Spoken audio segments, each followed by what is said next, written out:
해외 주식 직구 열풍이 불며 올해 상반기 외화증권 결제 금액이 우리 돈으로 171조 원에 달하는 것으로 나타납니다.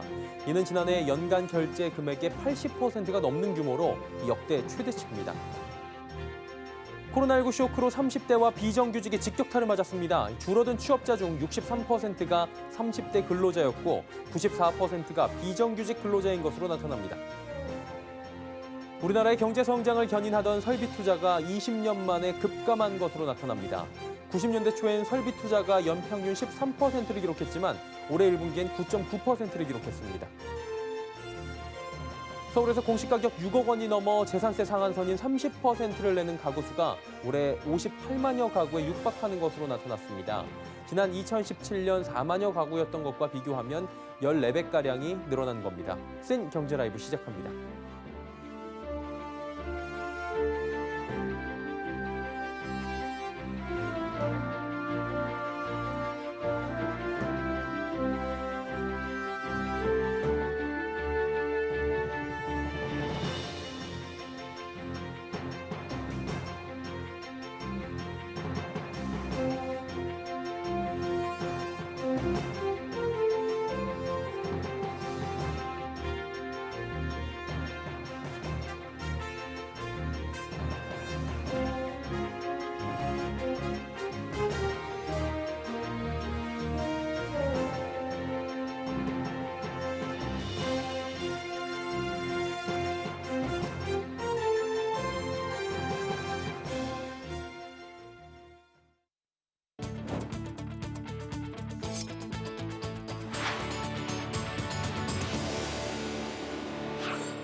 시청자 여러분 안녕하십니까? 센 경제라이브 서정덕입니다.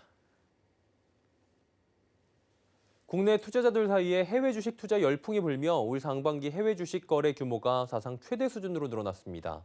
한국예탁결제원은 상반기 예탁원을 통한 외화증권 결제 금액이 1,424억 4천만 달러로 역대 최대치를 기록했다 밝혔습니다. 이는 작년 연간 결제 금액 1,712억 2천만 달러의 83.2%에 달하는 것으로 작년 하반기에 비해선 63.4%나 늘어난 겁니다. 이 가운데 외화 주식 결제액은 709억 1천만 달러로 작년 하반기에 3배까지 늘어났습니다. 시장별로 보면 미국의 외화 주식 결제 금액이 가장 많았고 홍콩, 중국, 일본, 유로 시장 순이었습니다. 외화 주식 종목별로는 미국 전기차 업체 테슬라가 직전 반기 대비 무려 1,271.9% 늘어난 40억 달러로 결제 금액 1위를 차지했습니다. 이어 마이크로소프트, 애플, 아마존 등의 대형 기술주 등이 상위권을 나타냈습니다. 코로나19로 인한 우리나라 경기 침체로 제조업 부분에서 30대와 또 비정규직의 일자리가 줄어들고 있습니다. 통계청에 따르면 제조업 취업자 수는 지난해 같은 기간과 비교해 3월 2만 2천 명, 4월엔 4만 4천 명, 5월 5만 8천 명, 6월엔 6만 5천 명이 줄어 4개월 연속 감소와 함께 감소폭도 점점 커지고 있습니다. 줄어든 취업자 중 63%는 30대였고 94%는 비정규직 근로자였습니다.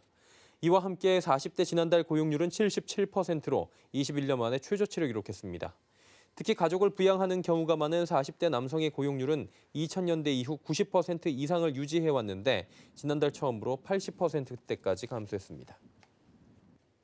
우리나라 경제 성장을 견인하던 설비 투자가 외환 위기와 금융 위기를 거치며 크게 위축되는 것으로 나타났습니다. 여기에 최근 미중 무역 분쟁과 코로나19 등의 충격으로 불확실성이 확대되는 만큼 설비 투자를 높이기 위한 투자 환경 조성이 시급하다는 분석이 나옵니다. 지혜진 기자입니다. 외환위기와 금융위기 등을 거치며 우리나라 설비 투자가 20년 만에 급감한 것으로 나타났습니다. 현대경제연구원의 불확실성이 설비 투자에 미치는 영향과 시사점 보고서에 따르면 90년대 초 설비 투자 증감률은 연평균 13.5%를 기록하는 등 경제 성장률을 큰 폭으로 상회했습니다. 다만 보고서는 코로나19 사태 이후 우리나라의 설비 투자는 상대적으로 양호한 편이라고 분석했습니다. G7 주요국의 지난해 같은 기간 대비 설비 투자 증감률은 2019년 4분기 마이너스 0.6%에서 2020년 1분기 마이너스 8.8%를 기록했습니다. 이에 반해 한국은 2019년 감소세를 지속 후 4분기부터는 0.3%, 2020년 1분기에는 9.9%로 플러스 성장으로 반등했습니다. 그렇지만 여전히 자본 재수입액 및 국내 기계수주액 등 선행지표 개선은 필요하다고 지적했습니다. 특히 국내 기계수주액은 올해 4월부터 증가세가 둔화하면서 5월에는 감소세를 기록했습니다. 연구 보고서는 설비 투자의 구조적 부진은 경제 활력 저하로 이어질 수 있다고 짚었습니다. 최근 설비 투자 여건이 구조적으로 부진한 원인으로는 경기 둔화와 불확실성, 정보통신기술 산업의 중요성, 투자 효율성 감소와 자본재 수입 확대 등이 꼽혔습니다. 보고서를 작성한 박용정 선임연구원은 이를 위해 투자 여건 개선, 규제 완화, 신산업 창출 등이 필요하다고 제언했습니다. 앞으로 지금 포스트 코로나19 패러다임 변화가 좀 등장하고 있잖아요. 그런 측면에 있어서 이제 바이오나 헬스케어, AI, 빅데이터 이런 관련 이제 유망산업, 신산업 쪽 분야의 이제 사업 기회 같은 것도 좀. 서울경제TV 지혜진입니다. 올해 2분기 중국에 진출한 우리나라 기업의 시황과 매출 등 체감 경기 지표가 최대폭으로 반등했습니다. 코로나19 사태로 지난 1분기 관련 지표가 사상 최저 수준으로 추락한 데 따른 기저효과로 풀이됩니다. 전체 기업의 현황 BSI는 시황 67, 매출 72포인트를 기록했습니다. 전분기보다 각각 45포인트, 52포인트씩 반등한 겁니다. 지난 2015년 관련 통계를 집계한 이래 가장 큰 폭의 반등세입니다. 현지 판매 BSI는 89포인트로 가장 큰 폭으로 올랐습니다. 설비 투자는 82, 영업 환경은 68포인트 등을 기록했습니다. 업종별로는 제조업이 76포인트를 기록해 가장 큰 폭의 반등세를 보였습니다. 특히 자동차는 101포인트나 상승하며 110을 기록해 3분기 만에 100포인트를 웃돌았습니다. 종사자 규모별로는 대기업이 96, 중소기업이 69포인트로 집계됐습니다. 대기업은 70포인트가 오르며 큰 폭으로 상승했지만 중소기업은 51포인트 오르는 데 그치며 반등세가 대기업보다는 미미했습니다. 서울에서 공시가격 6억 원을 초과한 주택을 보유해 재산세 상승폭이 상한까지 오른 가구가 58만 가구에 육박한 것으로 나타났습니다. 미래통합당 김상훈 의원실에 따르면 2017년 4만 541가구였던 재산세 30% 상한 가구는 올해 57만 6,294곳까지 늘어났습니다. 문재인 정부 출범 이후 집값 상승에 따라 공시가격이 인상되며 재산세를 상한선까지 낸 가구가 14.2배 늘어난 겁니다.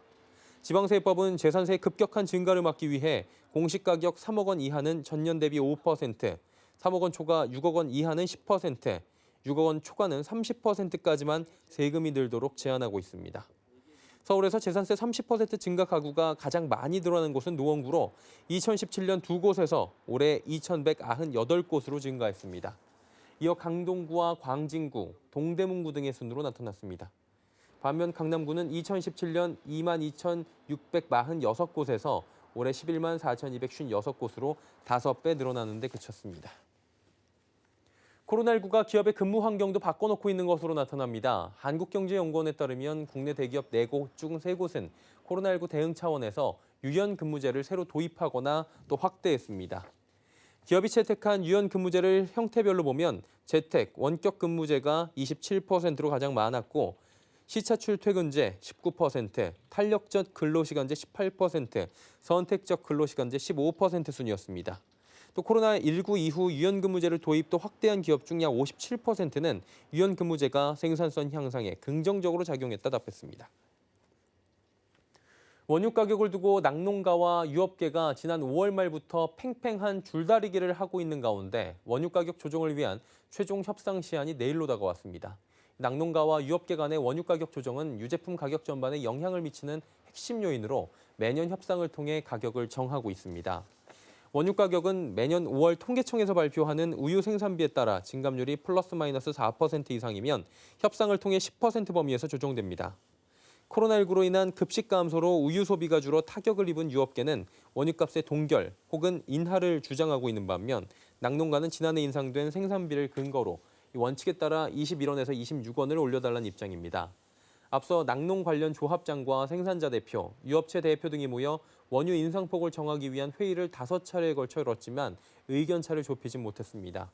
내일 협상 이후 오는 28일 진흥회 이사회에서 표결을 통해 원유 가격의 인상 여부가 결정되고 8월 1일부터 새롭게 결정된 원유 가격이 적용될 예정입니다.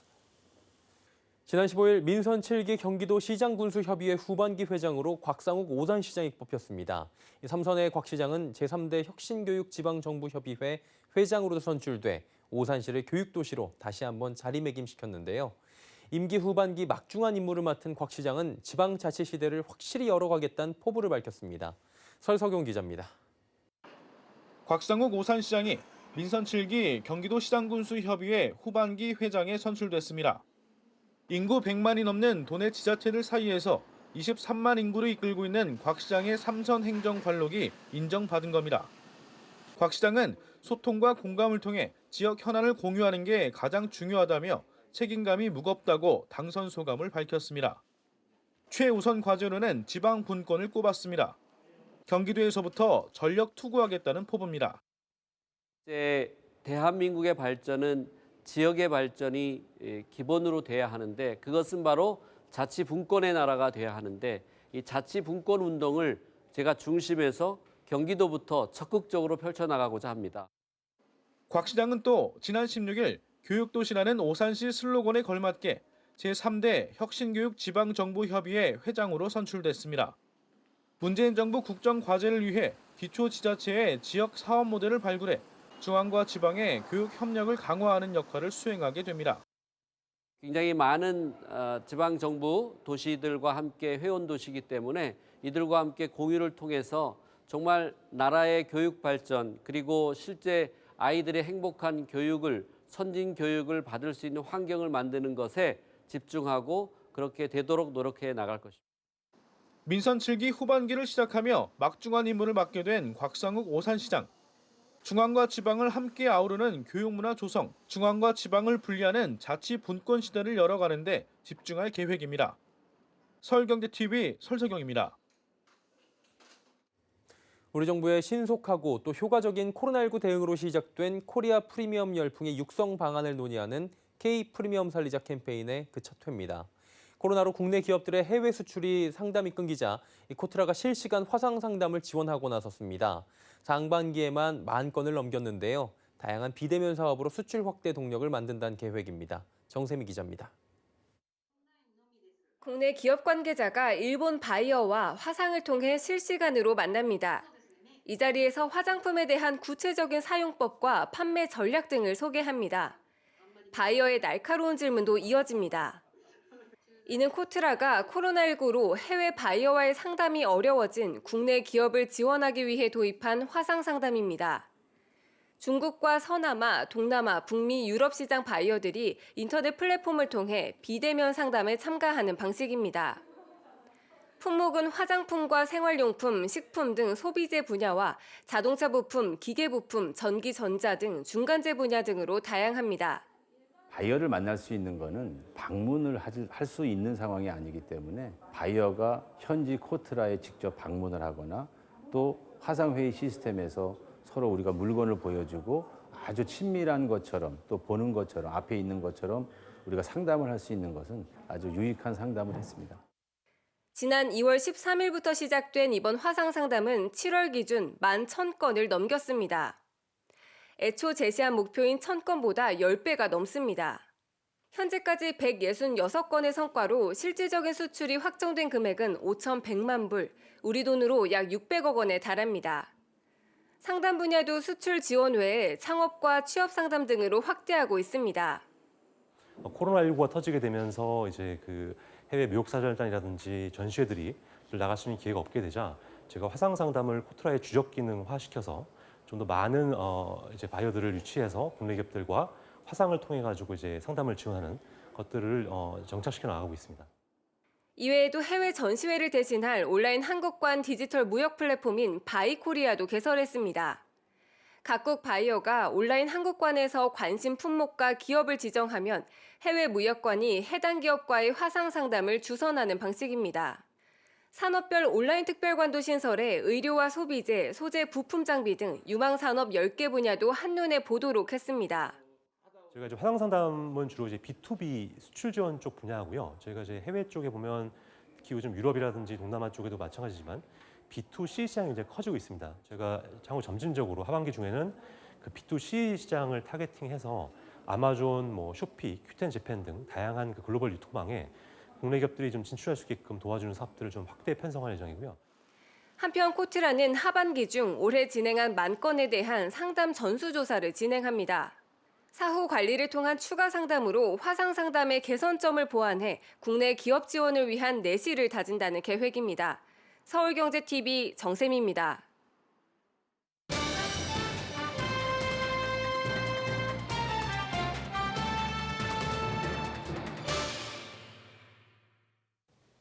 최근 주식시장에는 사상 최고의 유동성이 공급되고 있다는 소식 다들 들어보셨을 겁니다. 또 주식시장이 이어서 ETF 시장도 덩달아 인기를 끌고 있다고 하는데요. 자금도 늘어나고 있고요.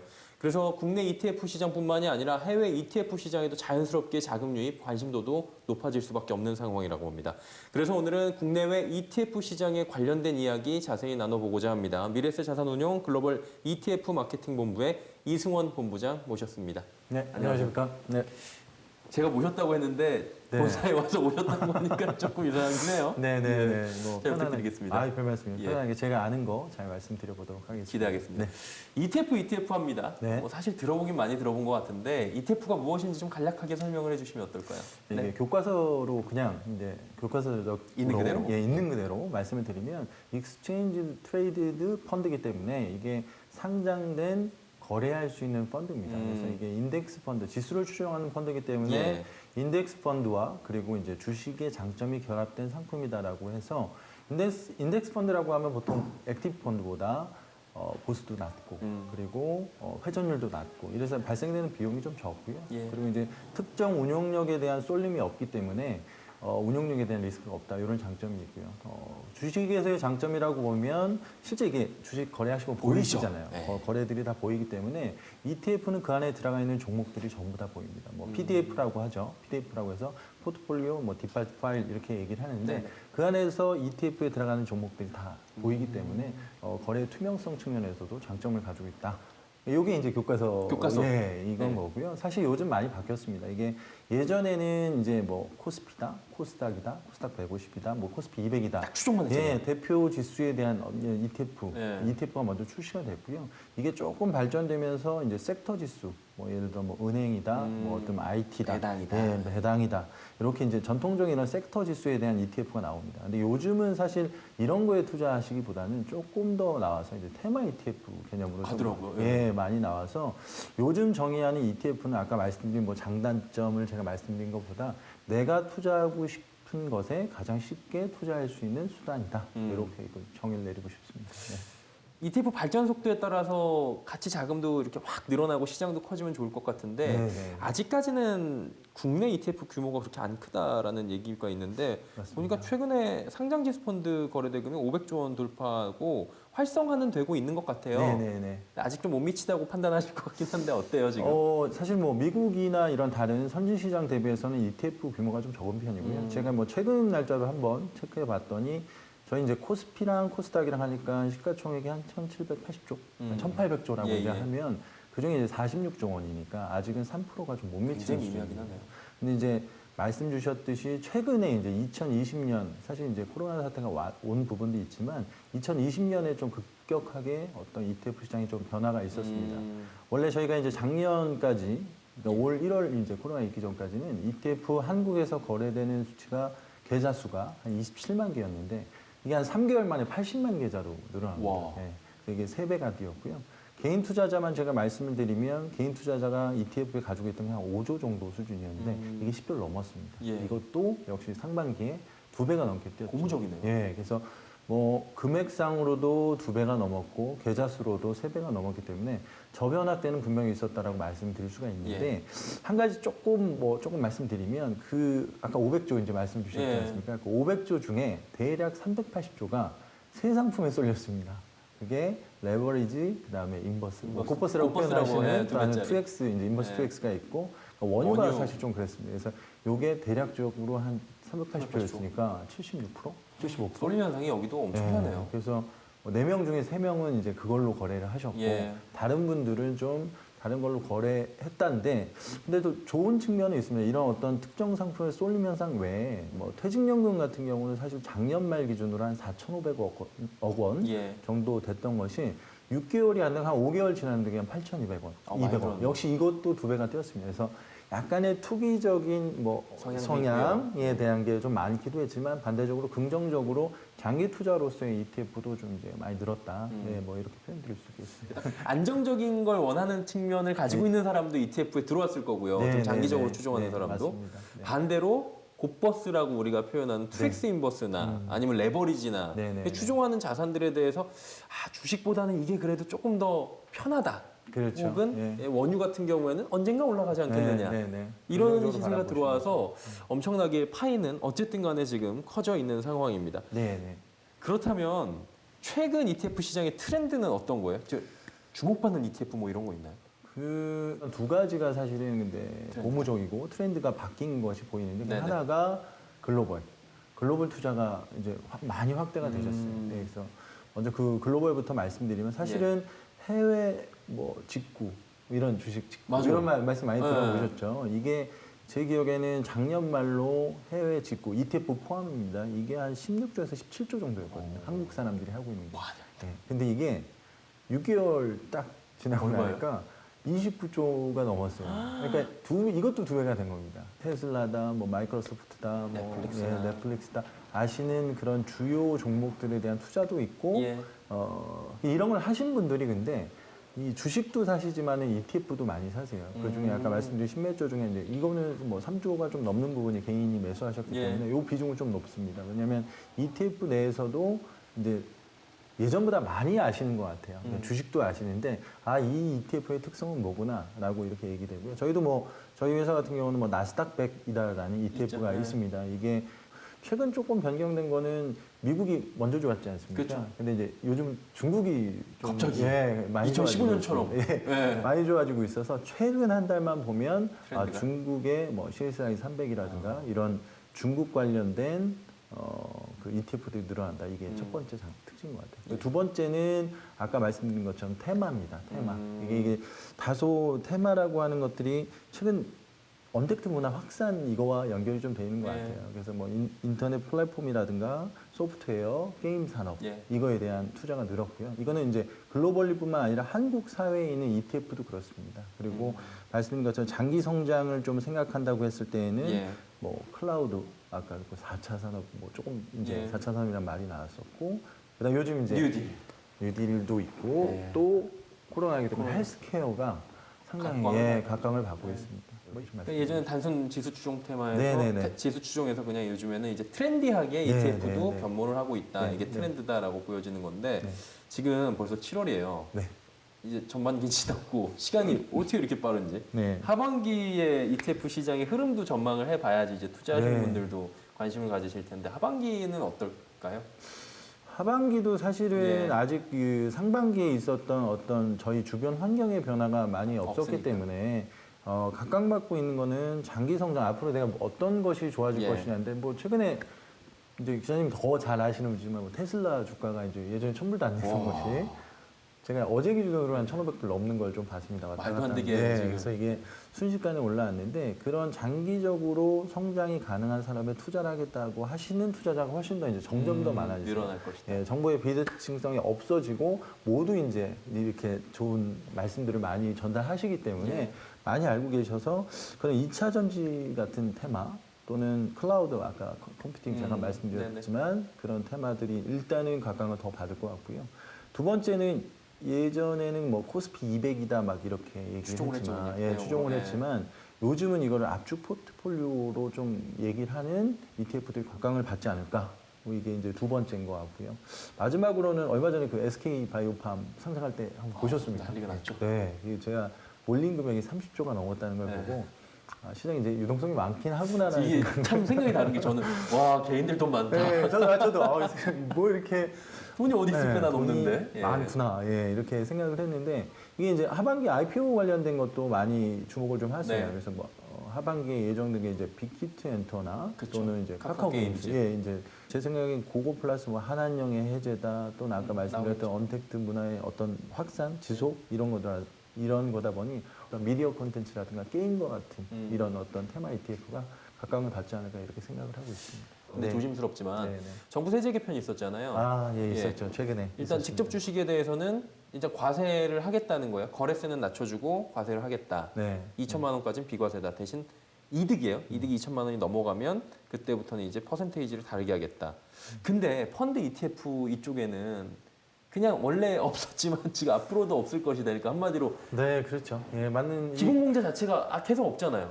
이게 여러 가지 사실 이게 뭐 얼마 전 7월 7일이었나요? 공청회가 있어서 이게 확정되지 않았고 업계 및 기타 방안들을 얘기를 듣고 있는 거죠. 다시 수용 과정이죠. 수용을 해서 다시 발표하고 개선할 것이다라고 생각은 되는데요.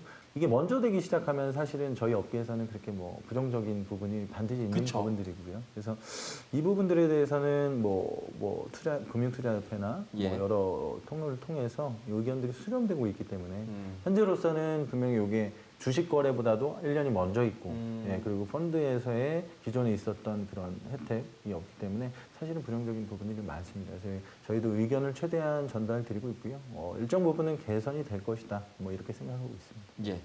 그리고 마지막이 돼가는데 자꾸 안 좋은 얘기만 여쭤보는 것 같긴 한데 금융위원회 발표 보니까 이렇네요. 9월부터 레버리지 ETF, ETN에 대해서는 예, 예탁금이 이제 들어가야 되고 예, 소정의 맞습니다. 교육도 받아. 사실 이거는 필요하다고 말씀을 하실 것 같긴 해요. 네. 최근에 이제 묻지마 투자가 좀 많이 늘어서 그 깡통 계좌가 되는 뭐 이런 경고가 예. 좀 나왔었고 거래 정지도 당했었기 때문에 얘기가 좀 됐던 부분이긴 한데 규제안이잖아요. 결국에는 뭐 건전 규제안일 수도 있지만 시장에 어떤 영향을 줄 것이라고 생각이 드시나요?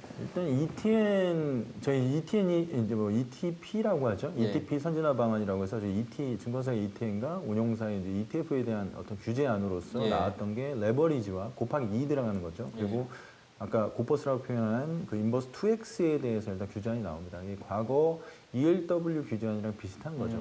이제 사실은 저는 긍정적인 부분도 있다라고 생각을 합니다. 이게 뭐 거래 축소가 일어난다. 왜냐하면 ELW 시장이 과거 보면은 이 규제안 이후에 쪼그라들었거든요. 그래서 이런 부분을 걱정하지만 사실은 이번에 아까 쏠림 현상에 따른 이 3가지 상품에 대해서 한 종목은 괜찮았어요. 왜냐하면 제가 뭐 잠깐 말씀드리면 레버리지 사신 분들은 평균적으로 이득을 다 보셨습니다. 이미 그렇죠. 이제 많이 올라왔으니까. 올라왔으니까. 이렇게 제가 보니까 연초에 보통 하신 분들이 1,900대 많이 평균적으로 하셨더라고요. 맞아요. 1,800, 그래서, 1,900. 하셨고. 근데 이제 문제는 인버스 2X 같은 경우는 1,900 밑에서 많이 하셨어요. 이게 패닉이 약간 있을 때 평균이 1,870대입니다. 그러니까 지금 이제 2,200이니까 이분들의 손해액이 2배로 나잖아요. 넘죠. 예, 왜냐면 이게 또 매일 또 일간 변동성이라는 게 있어서 사실 그래서 수익이 나신 분도 있지만 수익이 안 나신 분도 분명히 있었던 것 같고요. 그리고 ETN 원유 사태 때처럼 이게 선물 가격이 안 맞잖아요. 사실. 이거를 조금 투자자 교육이 있었다면 이게 적정한 가격이 아닐 수 있다라는 걸 아셨을 수도 있을 것 같았는데 그런 게 이제 뭐 모를 수가 있죠. 왜냐면 그냥 이렇게 주식이라 생각하시고 가격이 이렇게 형성되는구나. 지금 보이는 게 이건데. 그래서 그런 부분들은 사실 투자자 교육이 있었다면 분명히 이거는 알고 투자하시는 게 맞다라고 저는 생각을 하고 있습니다. 자, 미래세자산운용 글로벌 ETF 마케팅 본부 이승원 본부장과 함께 ETF 시장에 대한 이야기 자세히 나눠봤습니다. 고맙습니다. 네, 감사합니다.